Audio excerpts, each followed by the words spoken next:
안녕하세요. 첼리브레입니다. 오늘은 이제 미국의 금리가 조만간 이제 발표가 되잖아요. 그것에 관해서 말씀을 좀 드려볼까 합니다. 그리고 그 외에 뭐 전반적인 코인 시장에 관한 거 그런 건 이제 말씀드릴 건데 일단 뭐 중요하죠. 저는 이제 중요하다라고 생각을 해요. 일단 날짜가 이 날짜가 아마 7월 27일 새벽일 거예요. 새벽 3시? 네, 요쯤 될 텐데 이 12일 날 소비자 물가지수 이제 CPI가 발표가 됐어요. 이전에는 4.0에서 실제로는 3.0. 이거는 떨어졌다는 의미거든요. 예측치가 3.1이었어요. 시장 예측치가. 근데 그거보다 떨어졌어요.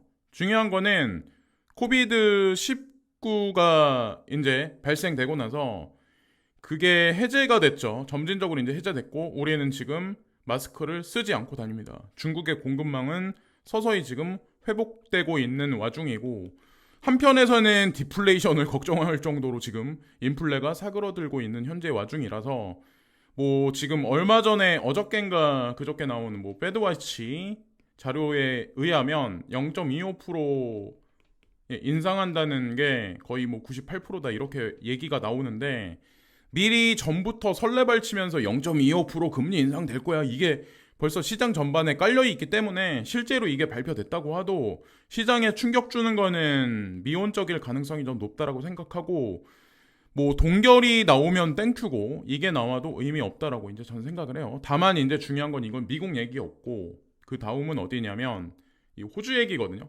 호주도 보시면은 금리를 원래 인상한다라고 예측이 나왔었는데 동결을 했었어요.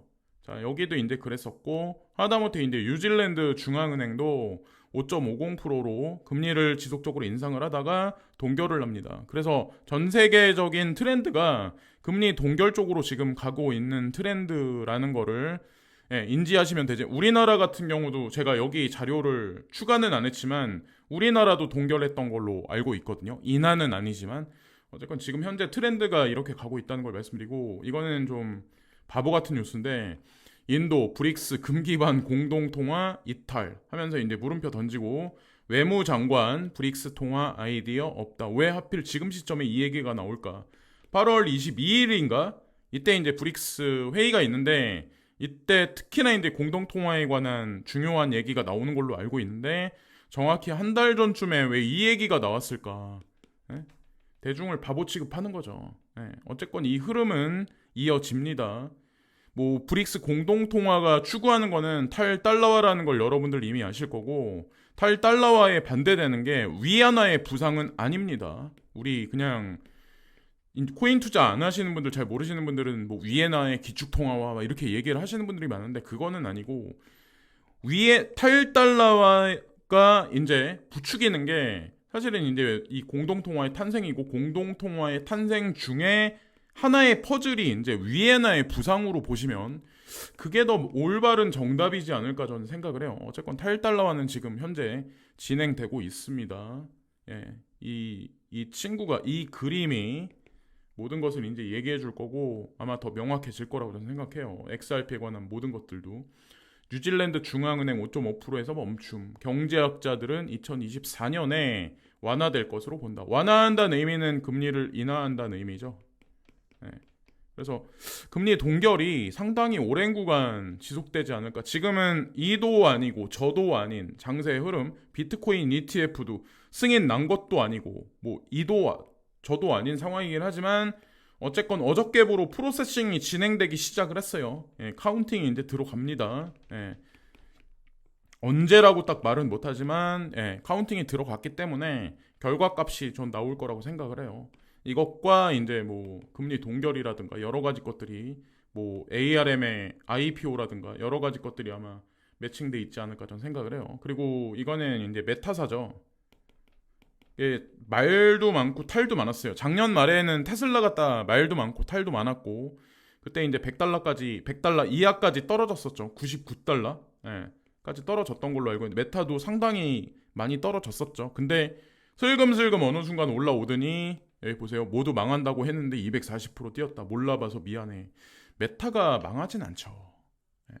아실 거예요.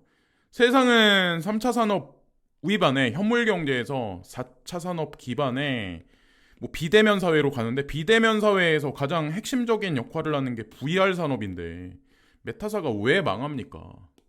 에?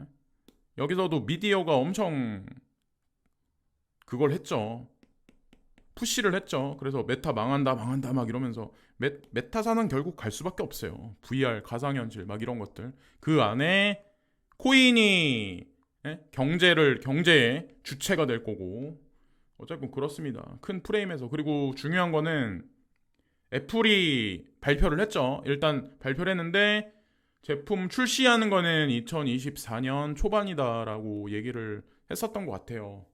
초반이다 이제 얘기를 했고 금액은 뭐 아실 거예요. 엄청 고가로 이제 출시를 하고 하나 따졌을 때 제가 알기로 400만 원 가량으로 알고 있는데 꽤 고가죠. 자, 이거는 메타사가 이제 올 하반기에 이거 출시하는 메타 퀘스트 3거든요. 이게 아마 저는 파란을 불러올 거라고 전 생각을 합니다.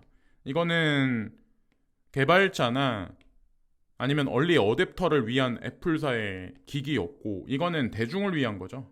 메타 퀘스트 2 출시 이후로 이제 3의 기대감이 있기 때문에 메타의 주식이 지속적으로 올라갔었던 게 아닐까라고 저는 생각을 해요. 어쨌건 한 걸음 한 걸음 가상 현실이 대중 속에 서서히 이제 파고들기 시작을 하는 거죠. 샌드박스, 뭐 디센트럴 랜드 뭐 이런 거 그런 코인들도 아마 트렌드를 타지 않을까 생각을 해요. 이게 메타퀘스트 3가 이제 출시가 되면서 이거는 코인하고는 전혀 관련 없지만 이제 앨런 머스크가 지금 무슨 생각을 하나 이제 제가 그거를 이제 말씀드리려고 하는데 이게 어떤 분들한테는 받아들이기 힘든 현실일 수도 있지만 이거는 기정사실입니다.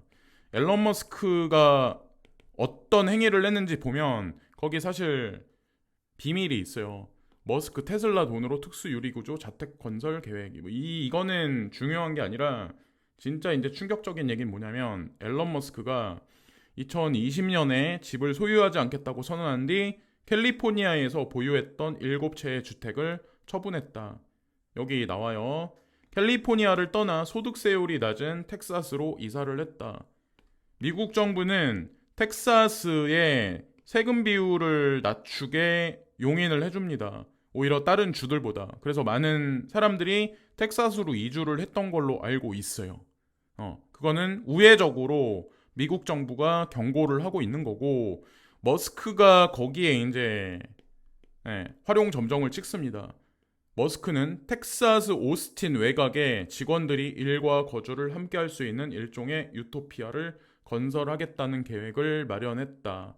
2020년에 집을 7채를 전부 다 팔았어요. 이 사람이 왜 캘리포니아에서 텍사스 오스틴으로 왜 떠났냐? 그러니까 이쪽이죠. 요 근방에서 왜 이쪽으로 떠났냐? 요 지역으로 떠났냐? 그것도 여기 텍사스 중간 지점에 다 이유가 있어요. 여기 보시면은 이게 지진 때입니다. 여기 브레고리 쪽에 요쪽에 샌 안드레아스가 겹쳐집니다. 자, 텍사스는 요 근방이죠. 그리고 지진대가 가장 없는 미국 내에서도 지진대가 가장 없는 데가 텍사스예요. 비트메인이 거기다가 공장을 건설해서 움직이죠. 거기서도 이제 채굴을 하고 있죠. 그 공통된 사항이 있어요. 텍사스로 왜 사람들이 옮겨가나? 그게 비단 표면상에 나와 있는 세율이 적기 때문에 가는 건지 아니면 미국은 직접적으로 언급을 안 하지만 우회적으로 사람들한테 피해가 발생되는 거를 막기 위해서 세율을 줄여서 텍사스 쪽으로 이주하는 어떤 그런 정책을 피고 있는지 저는 이런 생각을 하거든요. 사람들한테 만약 실제로 위험합니다. 여기서 떠나야 됩니다라고 얘기하면 그거는 대중 혼란을 부추길 수밖에 없어요. 그것도 정부 당국이. 이런 얘기는 절대로 안 하죠. 근데 어쨌건 앨런 머스크가 그런 행동을 했다는 자체가 사실은 제가 다음에는 미국 지진대에 관해서 이제 좀 보여드릴게요. 직관적으로 여러분들이 볼 수 있게 왜 앨런 머스크가 그런 결정을 했는지. 월드 비기스트 이코노미 뭐 여기 2075년이 되면 뭐 어떻게 될 거야 예측을 했는데 골드만삭스가 중국이 1위, 2위가 생뚱맞게 인도, 자 3위가 이제 그냥 그렇지만 확 차이가 나진 않아요. 어쨌건 미국이 3위로 갑니다. 그리고 생뚱맞게 인도네시아가 4번째, 나이지리아 5번째 들어갑니다. 여기 이 말도 안 되는 얘기 같지만 지금 여러 가지 매크로적인 상황을 보면 이렇게 지금 진행될 수밖에 없어요. 파키스탄, 이집트, 브라질. 예.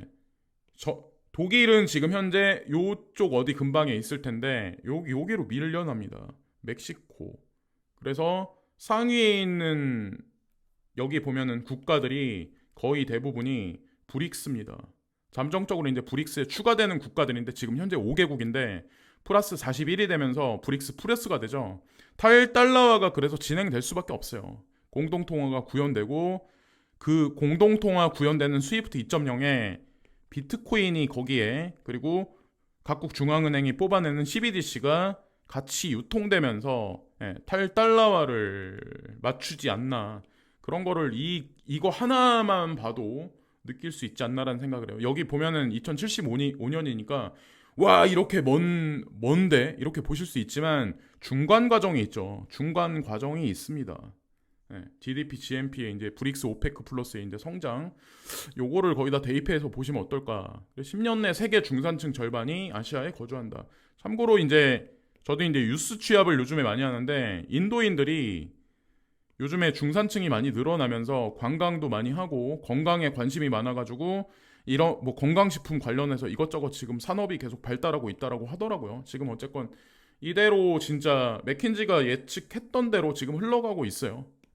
중산층은 계속 늘어나고 있습니다.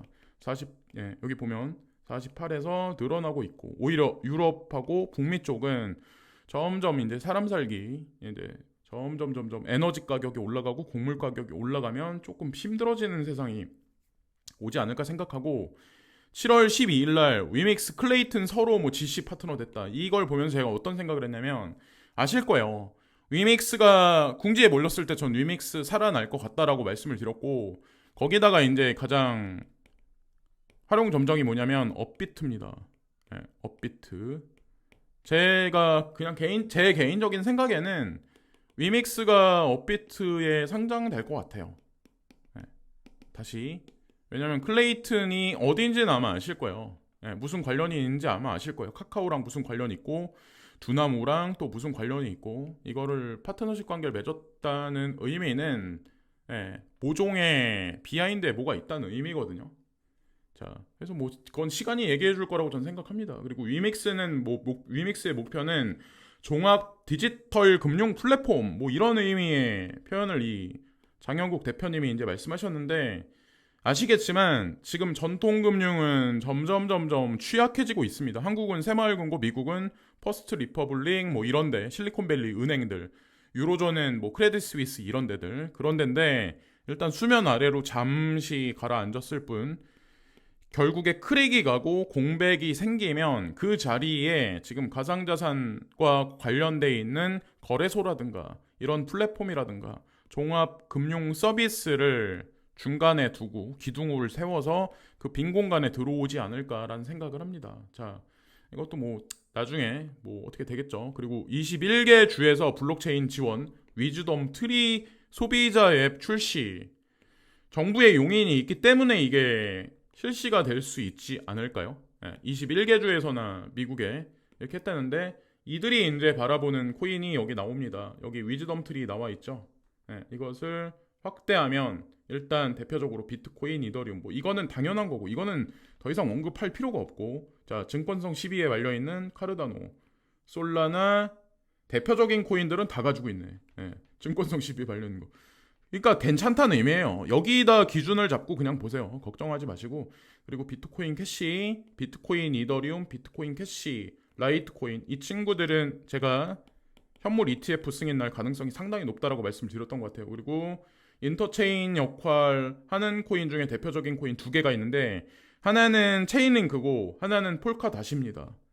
이 두 개의 양대가 있어요. 그러니까 아니까 위즈덤 트리에서도 이걸 보고 있고 아발란체 여기까지 다 괜찮은 코인들 인덱스로 추종하고 관심을 뒀다라고 저는 생각을 해요. 자 여기까지 말씀드리면서 오늘 방송을 마치겠습니다. 그래서 뚜렷한 방향성이 없고 미온적인 흐름이 있는 건 사실이지만 점진적으로 하루하루 한 달 한 달 지나가면서 제도권 수용에 관한 어느 정도 퍼즐이 하나둘씩 이제 던져진다고 저희 이제 생각을 해요. 뭐 물론 그 결론은 장밋빛 미래가 이제 펼쳐지긴 하겠지만 그 중간에 이제 인내하는 분들이 뭐 결국에는 승자가 전 될 거라고 생각을 해요. 뭐 XRP도 그 몇 년 동안 고생을 하셨는데 조금 올랐다고 좋아할 게 아니라 진짜 장기적인 큰 그림에서는 아마 많은 분들이 아마 뜻하지 않는 뭐 수익률을 보지 않을까 전 생각을 해요. 거기까지 가는데 험난하고 뭐 이렇긴 하겠지만 뭐 여태까지 인내하신 분들 마지막에 큰 수익 얻으시기를 기원을 하고 그리고 지금 이제 못 올라간 코인 가지고 계신 분들도 분명히 후행해서 분명히 아마 되지 않을까 전 생각을 합니다. 여기까지 말씀드리면서 오늘 방송을 마치겠습니다. 감사합니다.